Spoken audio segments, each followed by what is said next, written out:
मैं अपनी कम उम्र और खूबसूरत बीबी का हाथ पकड़कर बाजार में घूम रहा था। वो बहुत खुश थी। वो मुझसे बहुत प्यार करती थी और मैं भी उसे दिलो जान से चाहता था। बीबी ने मुझसे वादा लिया था कि आज मैं उसे उसकी पसंद की शॉपिंग करवाऊंगा।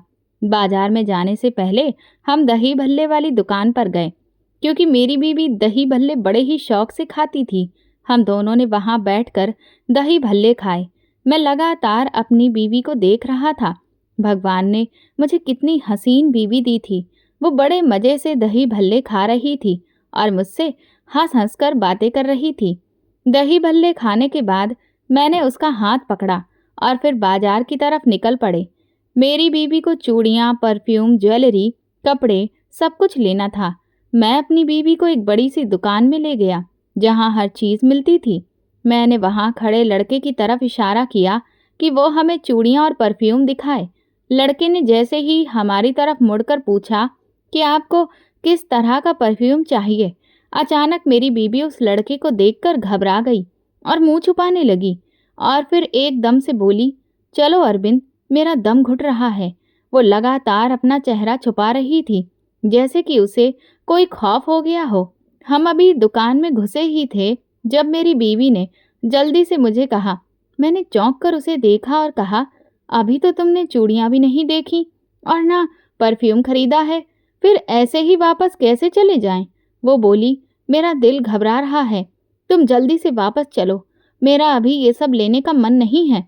प्लीज अरविंद, यहाँ से चलो, हमें बहुत देर हो गई है। घर में मम्मी पापा अकेले होंगे। मैं उसकी बात सुनकर हैरान रह गया, क्योंकि वैसे तो कभी भी उसे मेरे माँ बाप की परवाह नहीं हुई थी। फिर अचानक उसे मेरे माँ बाप की याद कैसे आ गई? ये बात मुझे हजम नहीं हो रही थी। सामने ही दुकान के काउंटर पर मुझे हरे रंग की चूड़ियां दिखाई दी। ये वही रंग था जो हम पूरे बाजार में ढूंढ रहे थे, लेकिन अब तक नहीं मिली थी। अब जब मुझे वो चूड़ियां सामने दिखी तो मैं उन्हें ऐसे कैसे छोड़ देता। माधुरी, वो देखो, तुम्हारी नई साड़ी वाली रंग की चूड़ियां यहाँ पर रखी हैं। बस 2 मिनट में अपने हाथ का साइज बताकर खरीद लो। लेकिन उसने मेरी बात का जवाब देने की बजाय संजीदगी से बोला, अरविंद, मुझे वो चूड़ियां नहीं लेनी। तुम्हें समझ नहीं आ रहा, मेरा दम घुट रहा है यहाँ पर। उसके बाद वो और रुकी ही नहीं और वापसी के लिए कदम बढ़ा दिए। भैया, क्या हुआ है? मैडम को 16 साल के लड़के ने हैरानी से हमें देखते हुए पूछ लिया तो मैंने कहा, कुछ नहीं, और सख्त चेहरे से वापस आ गया। मुझे अपनी बीवी पर बहुत गुस्सा आ रहा था। शाम से उसने मेरा सर खा लिया था कि अभी तक शॉपिंग पूरी नहीं हुई। अब जब मैं उसे शॉपिंग करवाने लाया था तो वो ऐसे ही वापस चली आई। हम पीछे कोई 89 दुकानें घूम चुके थे। उन सभी दुकानों पर मैंने माधुरी को काफ़ी समझाया कि वो किसी और रंग की चूड़ियाँ खरीद ले, मगर वो अपनी जिद पर अड़ी रही कि बिल्कुल अपनी साड़ी के जैसे रंग की ही चूड़ियाँ लेगी। फिर अब क्या हो गया था, जब वही चूड़ियाँ यहाँ दिखाई दी तो उसने लेने की बजाय वापस चलने की जिद की। हम दोनों घर वापस आ गए। हालांकि शॉपिंग के बाद हमको डिनर भी करना था, लेकिन अब मेरा मूड बिगड़ चुका था। मैंने एक दो बार नजरें उठाकर माधुरी की तरफ देखा तो वो बिल्कुल चुप चेहरा लिए बैठी थी, जैसे किसी गहरी सोच में डूबी हो। मैंने पहले उससे ऐसे ही लौटने की वजह पूछना चाहा, लेकिन फिर खामोश हो गया कि बताना होगा तो खुद बता देगी। हम घर आए तो बच्चे हमारा इंतजार कर रहे थे। पहले जब भी हम बाहर से आते थे तो माधुरी बच्चों से मिलती थी, उनसे बातें करती थी और बाहर की सारी बातें बताती थी। लेकिन अब वो खामोशी से अपने कमरे में चली गई। उसके अंदर जितनी भी हलचल थी वो अचानक से थम चुकी थी। मुझे बड़ा ताज्जुब हुआ कि लम्हे भर में उसे क्या हो गया। बच्चों को उनका सामान देकर मैं कमरे में गया तो वो सिर पर चादर लिए लेटी हुई थी। मुझे उस पर जितना गुस्सा था वो सारा गुस्सा खत्म हो गया और मैं परेशान हो गया कि ऐसी क्या बात हो गई है कि ये इतनी चुप हो गई है। माधुरी, माधुरी, उठो, मेरी बात सुनो। मैंने 2-3 बार उसे उठाने की कोशिश की, मगर वो एक ही करवट बिस्तर पर पड़ी रही। मैं उसके करीब गया और उठाने की कोशिश की, लेकिन वो नरमी से बोली, अरविंद, इस वक्त मेरा सिर दर्द से फट रहा है, तो प्लीज़ आप कुछ देर मुझे अकेला छोड़ दो। ठीक है, मैं छोड़ देता हूँ, लेकिन मुझे ये बताओ कि तुम्हें हुआ क्या है? उस दुकान में जाते ही तुम्हारा चेहरा और बातें एकदम से क्यों बदल गईं? कुछ नहीं हुआ वहाँ पर, बहुत ज़्यादा भीड़ थी और इसी वजह से सफोकेशन हो रहा था, जिससे मेरा दम घुटने लगा। लोग सड़क पर बहुत शोर कर रहे थे, ट्रैफिक भी बहुत था। उसी वजह से मेरा ब्लड प्रेशर बढ़ गया और मुझे कुछ समझ नहीं आया, तो मैं वापस घर आ गई। ये कोई बड़ी बात नहीं है, परेशान मत हो, सुबह तक मैं ठीक हो जाऊंगी। ये कहकर माधुरी ने दोबारा से चादर अपने ऊपर खींच ली, जबकि मैं हैरान खड़ा उसे देखता रहा। वो जो कह रही थी उस पर मुझे यकीन भी था, लेकिन मेरे अंदर से कोई आवाज़ आ रही थी कि जैसे कुछ गड़बड़ है, कुछ ऐसा है जो मैं जानता नहीं और जिसके बारे में मुझे पूरा यकीन भी नहीं है। वो रात मेरी जिंदगी की सबसे अजीब रातों में से एक थी, क्योंकि माधुरी से शादी किए हुए मुझे 13-14 साल हो चुके थे और इन सालों में मुझे याद नहीं कि हमने कभी कोई रात ऐसे खामोशी में गुजारी हो। हमेशा तो वो बच्चों को मम्मी पापा के पास छोड़कर मेरे साथ निकल जाती थी और हम दोनों उस वक्त को खुलकर एंजॉय करते। कभी बाहर खाना खाते, कभी आइसक्रीम, कभी शॉपिंग। यही सब हम उसी दिन करते थे।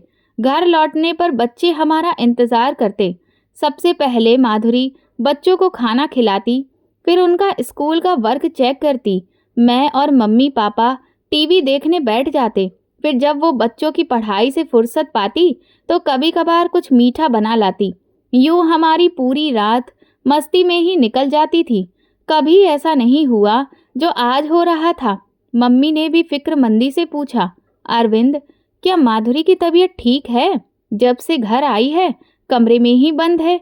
तुम दोनों की लड़ाई तो नहीं हुई? मैंने तुरंत सर हिलाया। नहीं मम्मी, ऐसी कोई बात नहीं। वहाँ उसका ब्लड प्रेशर अचानक हाई हो गया था, इसलिए कमरे में लेट गई है। अभी थोड़ी देर में उठ जाएगी। ये सुनकर मम्मी चुप हो गईं। बच्चे भी परेशान दिख रहे थे, तो मैं उनके साथ बैठकर खेलने लगा। 2-3 घंटे बाद भी जब माधुरी बाहर नहीं आई तो मैं अंदर गया। वो सामने बैठकर दीवार को लगातार घूरे जा रही थी। मैं उसके पास जाकर पैरों की तरफ बैठ गया और नरमी से पूछा, क्या बात है माधुरी? बहुत परेशान लग रही हो। जो भी बात है मुझे बता दो। उसने धीरे से कहा, अरविंद, क्या तुम मुझे माफ़ कर दोगे? मैं हैरान होकर उसे देखने लगा। वो बहुत खोई हुई थी, जैसे किसी गहरे ख्याल में डूबी हो। बात क्या है माधुरी? मैं क्यों नहीं माफ़ करूँगा?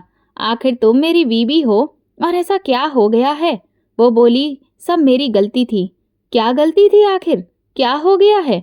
अब मुझे गुस्सा आने लगा। आखिर वो ऐसी कौन सी बात है जिसे साफ साफ बताना नहीं चाह रही थी? उसने मेरी तरफ अजीब निगाहों से देखा और अचानक साइड टेबल पर रखा पानी का जग उठाकर जमीन पर दे पटका। मैं दंग रह गया। इससे पहले कि मैं कुछ समझ पाता या कोई रिएक्शन देता कि इतने में शोर सुनकर मम्मी पापा और बच्चे भी कमरे में आ गए। लेकिन तब तक माधुरी की हालत और बिगड़ चुकी थी। वो घबराहट में अपने बाल नोच रही थी। जब थक जाती तो खुद के चेहरे पर थप्पड़ मारने लगती। बच्चे ये सब देखकर जोर जोर से रोने लगे। मैंने उसे पकड़कर झंझोड़ा, होश में आओ माधुरी, बच्चे देख रहे हैं, प्लीज संभलो। लेकिन उस पर कोई असर नहीं हुआ। उसका पागलपन और बढ़ गया। मैं बच्चों को लेकर बाहर चला गया। मम्मी उसके पास रह गई, लेकिन वो मम्मी से भी काबू में नहीं आई। मैंने तुरंत डॉक्टर को बुलाया। उसने देखकर कहा, लगता है आपकी बीवी ने किसी बात का बहुत ज़्यादा दबाव ले लिया है। हो सकता है कोई पुरानी याद, कोई गलती जो उसने आज तक दिल में दबा रखी हो, ये उसका ही असर है। डॉक्टर ने माधुरी को नींद का इंजेक्शन लगा दिया और चला गया। बच्चे रोते रोते सो गए। मैं मम्मी पापा को दवाई देकर सुलाने के बाद वहीं सोफे पर लेट गया। समझ ही नहीं आ रहा था कि ये सब अचानक कैसे हो गया। मेरी और माधुरी की शादी को 13-14 साल हो चुके थे। मैंने उसे कभी ऐसी हालत में नहीं देखा था। वो हमेशा खुश मिजाज और सुकून में रहती थी। शादी भी अच्छे माहौल में हुई थी। बस शादी के बाद एक ही घटना हुई थी। मेरी बहन घर से भाग गई थी और ये हमारी शादी के 1 महीने बाद का किस्सा था। इसके अलावा कोई और बात मुझे याद नहीं आती। जिससे उसे इतनी तकलीफ हो। आधी रात को वो अचानक चौंक कर उठ बैठी और बोली, अरविंद, वो जिंदा है। तुमने देखा था ना, वो जिंदा है। देखो, मेरे हाथों का खून अभी तक नहीं उतरा और वो जिंदा है। मैं हैरान रह गया। क्या कह रही हो माधुरी? तुम्हारी तबीयत ठीक नहीं है, आराम करो। नहीं अरविंद, वो जिंदा है। वो मुझे भी मार देगा। मैं कुछ भी नहीं समझ पाया। मैंने उसका हाथ थामना चाहा तो उसने झटका देकर हाथ छुड़ा लिया और बोली, मत छुओ मुझे। तुम्हारे हाथों पर भी खून लग जाएगा। तुम्हारा कोई कसूर नहीं है। बस मुझे बचा लो। तुम्हें तुम्हारी माँ की कसम, मुझे बचा लो। वो मुझे मार देगा। वो बुरी तरह से घबराई हुई थी। मैंने उसे नींद की गोली पानी के साथ दे दी। कुछ ही मिनटों में वो फिर से सो गई, लेकिन मेरी नींद पूरी तरह से उड़ चुकी थी। पता नहीं वो किसके कत्ल की बात कर रही थी। क्या माधुरी किसी को मार सकती है? नहीं नहीं, कभी नहीं। मैं जोर से खुद से ही बोल पड़ा, मगर दिल को सुकून नहीं मिल रहा था। उसी वक्त मैंने अपनी सोच को झटका और मोबाइल की घंटी बजने लगी, मगर मेरी बेचैनी अभी भी कम नहीं हुई। मैं मम्मी के पास गया और कहा, आप कुछ देर माधुरी के कमरे में बैठ जाना। मुझे थोड़ी देर के लिए बाहर जाना है, ज़रूरी काम है। जब तक मैं आता हूँ आप जागती रहिएगा।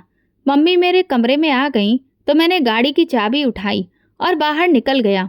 मेरा रुख उसी दुकान की तरफ था जहाँ माधुरी की हालत खराब हुई थी। मैं वहाँ पहुँचा तो दुकान अभी भी खुली हुई थी। हो सकता था इस वक्त त्योहार का समय चल रहा है तो इसीलिए ये दुकान सुबह तक खुली रहती हो, मगर मुझे इसकी कोई परवाह नहीं थी।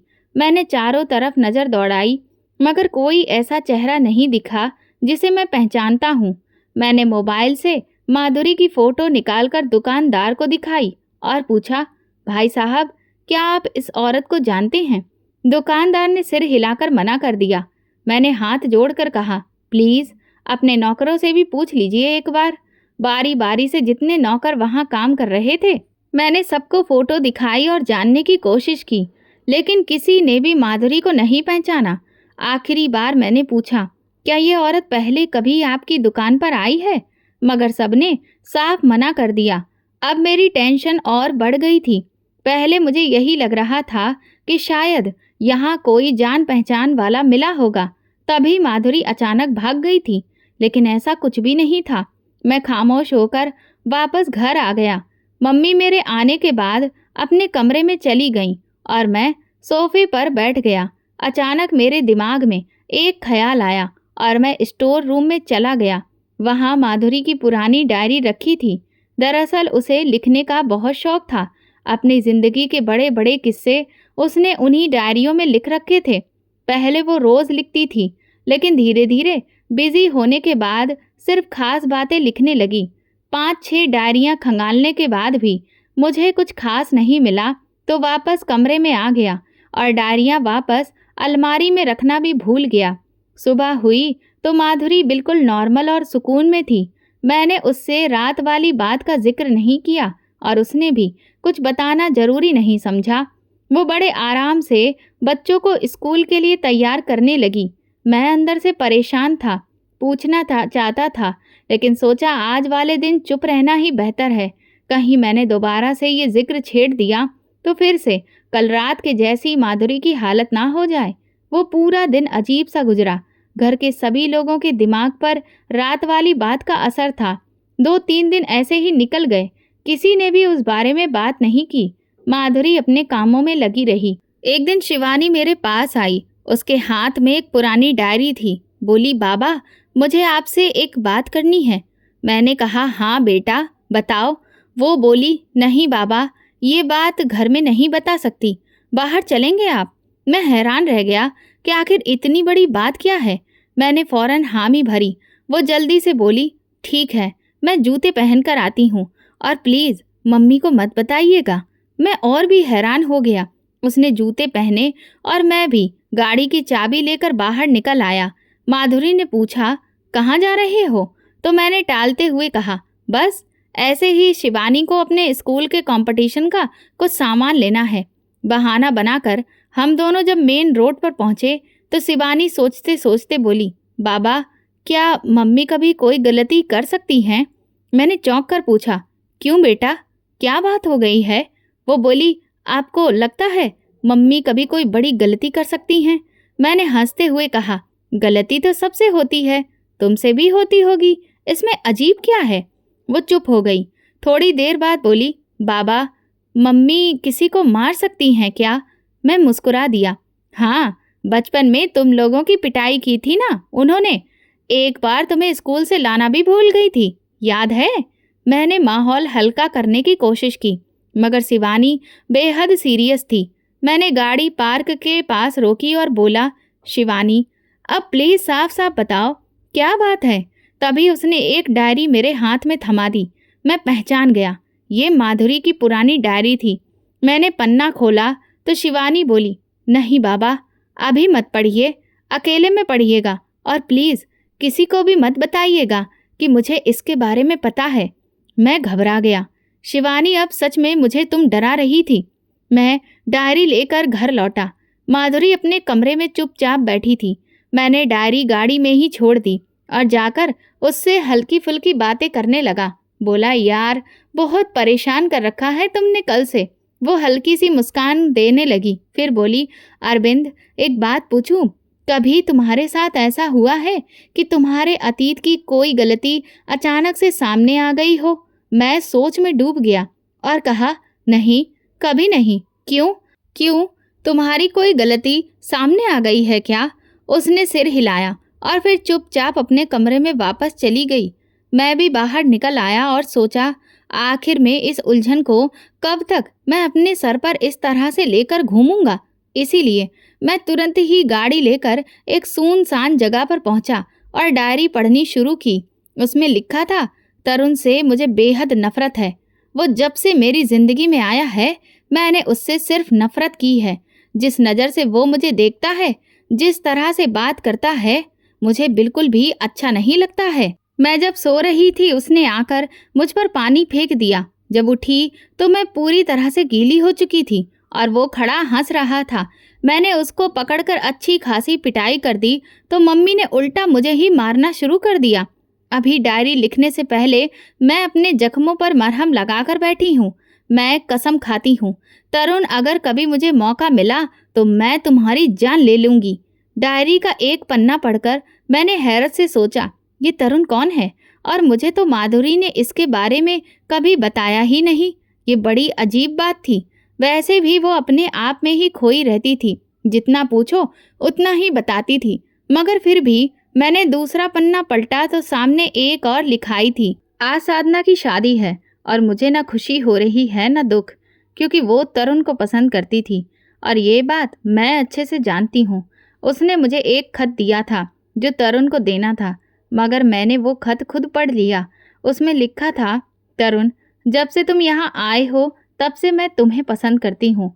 और वो खत मैंने तरुण को दिया ही नहीं। जब साधना ने मुझसे पूछा तो मैंने कंधे उचकाकर कह दिया, तरुण ने वो खत पढ़कर तुम्हारा बहुत मजाक बनाया था।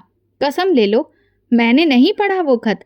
मगर तरुण बार बार मजे ले लेकर मुझे पढ़कर सुनाता और कहकर हंसता कि अब नाक बहाने वाली साधना मुझसे मोहब्बत करेगी।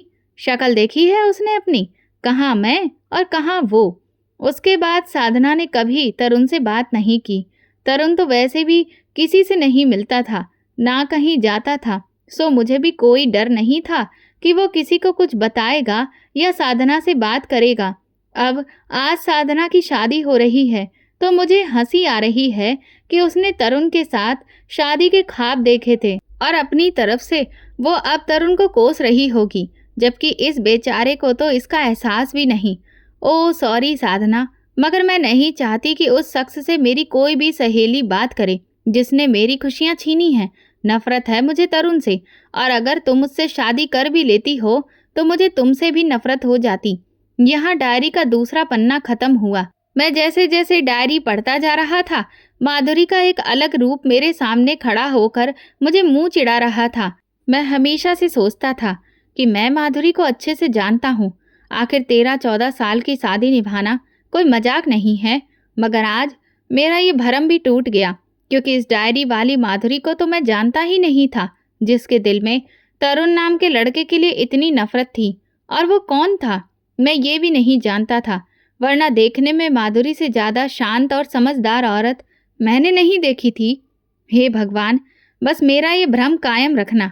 डायरी का अगला पन्ना पलटते वक्त मैंने यही दुआ की कि यहाँ कोई ऐसी बात न लिखी हो जो मैं माधुरी के बारे में कभी सोच भी नहीं सकूं।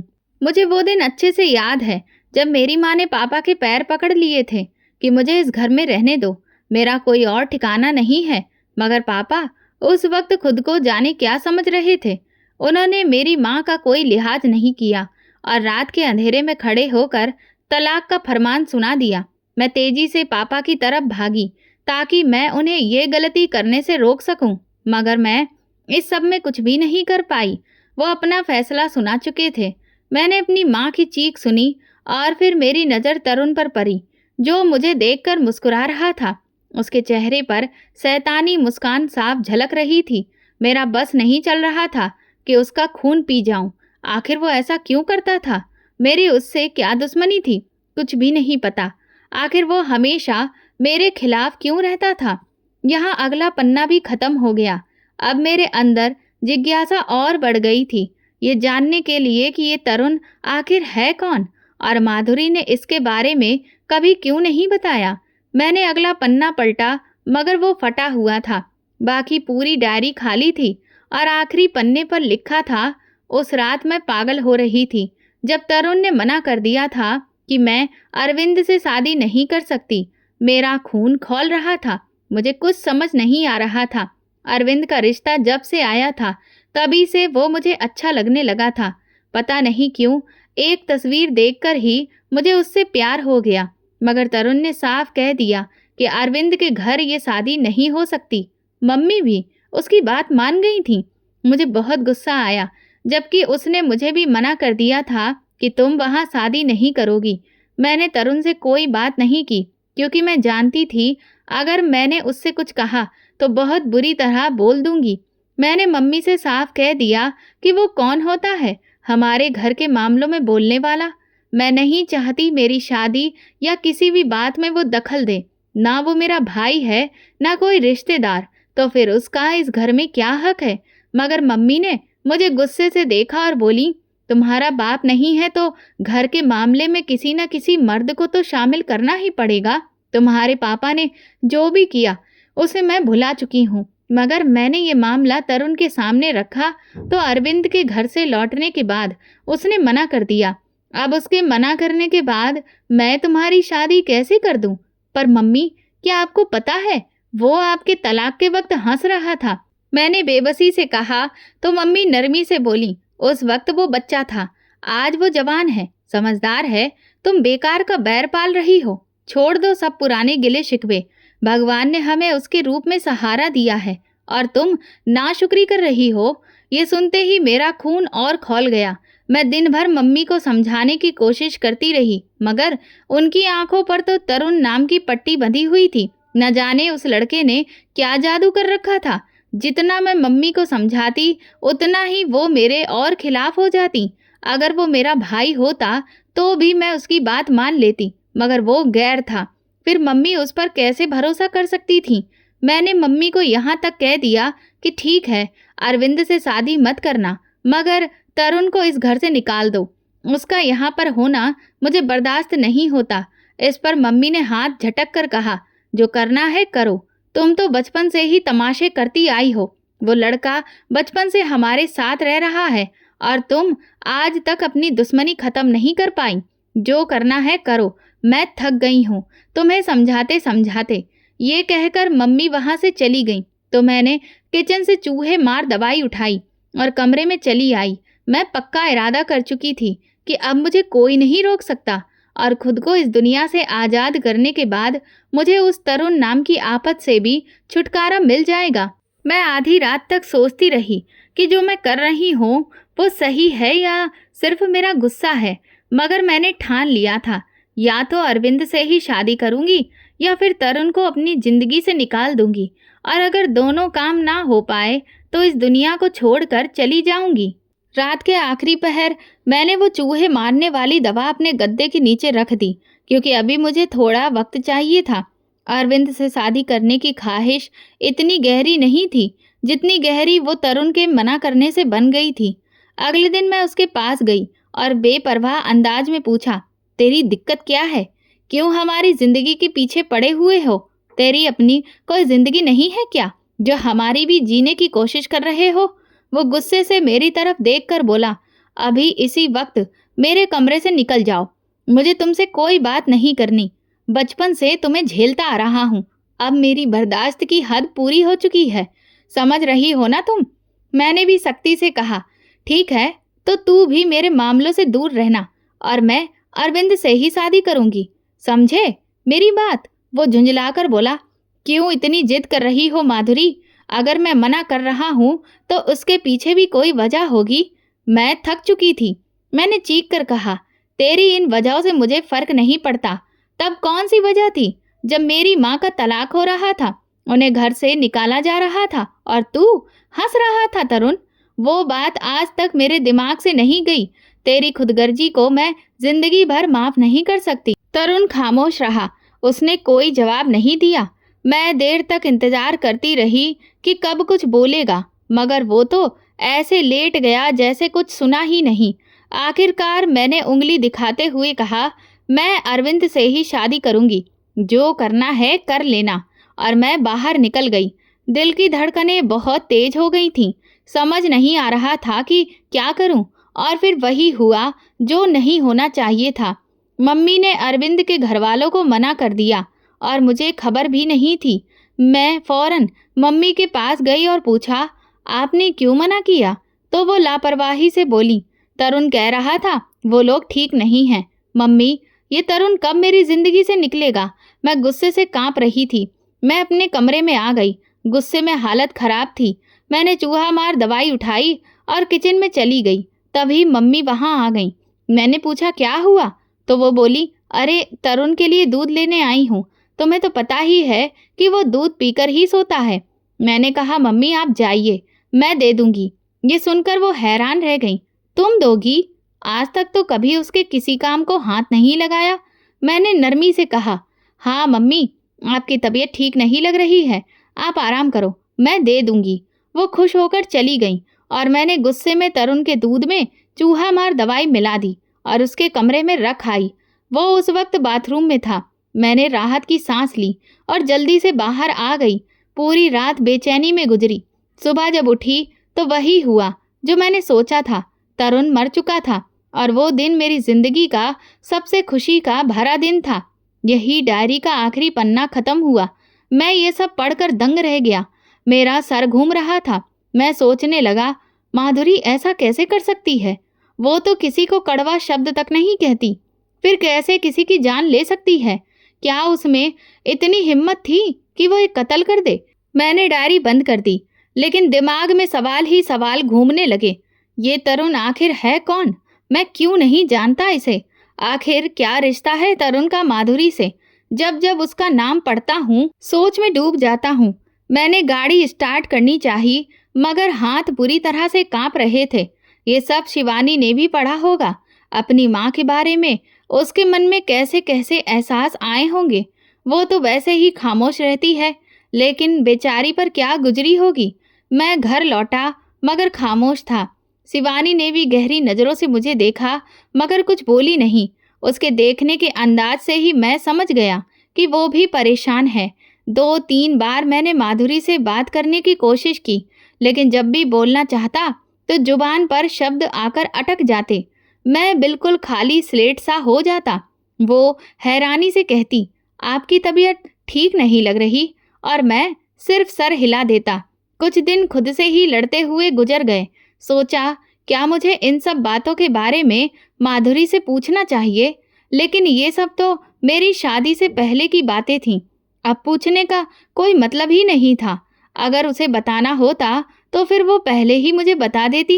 इतने साल बाद वो भला क्यों मेरी सवालों का जवाब देगी? मैंने शिवानी को भी समझाना चाहा तो वो बोली, बाबा, मैं इन सब के बारे में कोई बात नहीं करना चाहती। प्लीज़ मेरा एडमिशन किसी बोर्डिंग स्कूल में करवा दीजिए। मैंने उसकी बात को ज़्यादा तवज्जो नहीं दी, क्योंकि मैं जानता था वो सिर्फ अपनी माँ की वजह से यहाँ से जाना चाह रही है। मुझे समझ में नहीं आ रहा था कि मैं किस दौर से गुजर रहा हूँ। अपनी बीवी और बच्चों दोनों तरफ से परेशान था। आखिरकार मेरे सब्र का पैमाना छलक ही गया। तो एक रात मैंने ठान लिया कि माधुरी से अब साफ साफ बात करनी ही पड़ेगी। वो मेरे लिए दूध गर्म करके लाई थी और जैसे ही वापस किचन में जाने लगी तो मैंने उसकी कलाई पकड़ ली और कहा, मुझे तुमसे कुछ जरूरी बात करनी है। वो कहने लगी, अरविंद, किचन बिखरा पड़ा है, मैं अभी आती हूँ। माधुरी, अगर अभी मैंने ये बात नहीं की तो यकीन मानो मेरा दिमाग सोचते सोचते फट जाएगा। वो वहीं मेरे सामने बैठ गई और नरमी से बोली, बताओ क्या बात है। मैं देख रही हूँ कुछ दिनों से तुम बहुत परेशान हो, मुझसे भी ठीक से बात नहीं कर रहे। मैंने सीधे पूछा, ये तरुण कौन है? ये सुनते ही मैंने साफ देखा कि माधुरी के चेहरे का रंग लम्हों में ही उड़ गया। तुम ये क्यों पूछ रहे हो? क्या कोई बात हुई है? माधुरी, मुझे घुमा फिरा के जवाब मत दो, जो पूछा है वही बताओ। कौन है ये तरुण? मुझे नहीं पता। तुम किसकी बात कर रहे हो? वो बड़ी ही सफाई से मुकर गई। मैंने गुस्से में कहा, वही तरुण जिसे तुमने चूहे मारने वाली दवाई दी थी। अब की बार उसके हाथ भी कांपने लगे। अरविंद, तुम्हें ये बातें कहाँ से पता चली? उसने मेरे सवाल का जवाब देने की बजाय मेरी जानकारी का जरिया पूछना चाहा। मैंने सख्ती से कहा, माधुरी, मैं आखिरी बार पूछ रहा हूँ, कौन है ये तरुण और क्यों तुमने उसे मारने की कोशिश की? वरना याद रखो, हमारा रिश्ता भी बिखर सकता है। आंखों से आंसू बहाते हुए उसने कहा, अरविंद, भाई था वो मेरा, और जितनी तकलीफ उसने मुझे दी थी मैंने सिर्फ वही तकलीफ उसे लौटाई थी। यानी तुम्हारा कोई भाई भी था और तुमने आज तक मुझे बताया ही नहीं। कैसे बताती? जब वो मर ही गया था, मैंने मार ही दिया था उसे, फिर बताने लायक क्या बचा था? मैंने गहरी सांस लेकर कहा, सब कुछ साफ साफ बताओ माधुरी, वरना ये सोचकर मैं अंदर ही अंदर जल रहा हूँ कि मेरी पत्नी एक कातिल है। वो धीरे धीरे बोली, मेरे पापा ने दूसरी शादी कर ली थी। ये बात हमें तब पता चली जब वो अपनी दूसरी बीवी और बेटे को लेकर हमारे घर आए। मम्मी ने बहुत हंगामा किया, लेकिन पापा ने सबके सामने ही मम्मी को तलाक दे दिया। जानते हो, मुझे तलाक का इतना दुख नहीं हुआ, बल्कि उस हंसी का हुआ जो उस औरत और उसके बेटे तरुण के चेहरे पर थी, जैसे वो जीत गए हों और हमें सड़क पर फेंक दिया हो। तलाक के बाद हम नानी के घर रहने लगे। नानी भी कुछ साल बाद चल बसी। उसके बाद पापा और उनकी दूसरी बीबी का एक्सीडेंट हो गया। दोनों की मौत हो गई और तरुण हमारे साथ रहने आ गया। मम्मी ने उसे खुले दिल से अपना लिया, लेकिन मुझे वो कभी भी स्वीकार नहीं था। घर का हर काम, हर फैसला, हर राय में तरुण की सुनी जाने लगी और मेरी आवाज़ दबा दी गई। वो मुझे हमेशा चिढ़ाता, मौके ढूंढ ढूंढ कर मुझे नीचा दिखाता। जब तुम्हारे साथ मेरी शादी की बात चली तब भी तरुण ने इसे रोक दिया। मैंने उससे वजह पूछी, मगर उसने एक बार भी जवाब नहीं दिया। मैं उन दिनों बहुत परेशान और टूट चुकी थी। गुस्से में आकर मैंने उसे दूध में चूहे मारने की दवाई दे दी। अगले दिन लगा कि वो मर चुका है। मम्मी उसे अस्पताल ले गई थी, लेकिन लौटते वक्त उसके साथ नहीं आई। मैंने सोचा अब वो नहीं रहा, मुझे सुकून मिला। उसके बाद मम्मी ने मेरी शादी तुमसे कर दी, लेकिन शादी के बाद मुझे पता चला कि तुम्हारी बहन पूजा तरुण को पसंद करती थी। उसे ये तक नहीं पता था कि तरुण मेरा सौतेला भाई है, और ये भी नहीं कि वो अब इस दुनिया में नहीं है। जब उसने मुझे उसकी तस्वीर दिखाई तो मैं हैरान रह गई, मगर तभी मैंने ये सच नहीं बताया। पूजा कहती थी कि उसके भाई यानी कि तुम उसकी ये शादी कभी नहीं होने दोगे, इसीलिए वो भाग जाना चाहती थी। मैंने उसे बहुत रोका, लेकिन एक दिन वो सचमुच भाग गई। उस दिन पहली बार एहसास हुआ कि तरुण ने मेरी शादी इसलिए रोकी थी क्योंकि वो पूजा को चाहता था। वो जानता था कि अगर तुम्हें ये बात पता चलती तो तुम उसका बदला मुझसे लेते। उसने सौतेले होने के बावजूद मेरा ख्याल किया, और मैंने क्या किया? उसकी जान लेने की कोशिश की। कुछ दिन पहले जब हम लोग चूड़ियों की दुकान पर गए थे, तब मैंने साफ देखा कि पूजा और तरुण चूड़ियां खरीद रहे थे। तब मुझे यकीन हुआ कि तरुण तो जिंदा है। तुम उस वक्त मुझे शॉपिंग कराने में बहुत व्यस्त थे और दुकान में भीड़ भी थी, इसीलिए तुम्हारी नज़र पूजा पर एक बार भी नहीं पड़ी। शायद उसी दिन उसे समझ आ गया था कि मैंने दूध में जहर डाला है, क्योंकि मैंने कभी उसे दूध नहीं दिया था। लेकिन उस दिन मैं लेकर गई तो हो सकता है कि बाथरूम से निकलते वक्त उसने मुझे देख लिया होगा और फिर वो दूध उसने नहीं पिया, इसीलिए वो बच गया और मेरी जिंदगी से चुपचाप दूर चला गया। ये कहकर माधुरी जमीन पर गिर पड़ी और खुद को मारने लगी। फूट फूट कर रो रही थी वो। मैंने तुरंत पूजा को फोन किया और सच बताने के लिए घर बुलाया। साथ ही तरुण को भी आने के लिए कहा। जब वो दोनों आए तो ड्राइंग रूम का मंजर बिल्कुल अलग था। माधुरी तरुण के गले लगकर माफी मांग रही थी और तरुण भी अपने आंसुओं को पोंछते हुए नरमी से बोला, मैंने भी बहुत गलतियां की थी। तेरे गुस्से की वजह कहीं न कहीं मैं भी हूँ। पूजा भी ये सब देखकर रो पड़ी और मुझसे और मम्मी पापा से अपने किए की माफी मांगने लगी। तरुण ने उससे भी माफी मांगी और कहा, काश मैंने पहले ही सब कुछ साफ कर दिया होता तो फिर आज हालात ऐसे ना होते। माधुरी, तरुण और पूजा तीनों की आंखों से आंसू बह रहे थे और मैं वहीं खड़ा सोच रहा था, रिश्तों की सच्चाई छिपाने से ही सबसे बड़ी तबाही आती है। तो दोस्तों, अगर आपको हमारी ये कहानी पसंद आई हो तो कमेंट करके ज़रूर बताएं। वीडियो को लाइक करें और ज़्यादा से ज़्यादा शेयर करें। अगर आप चैनल पर नए हैं तो सब्सक्राइब ज़रूर करें और नोटिफिकेशन बेल दबाएं ताकि अगली अपडेट सबसे पहले आपको मिले। धन्यवाद।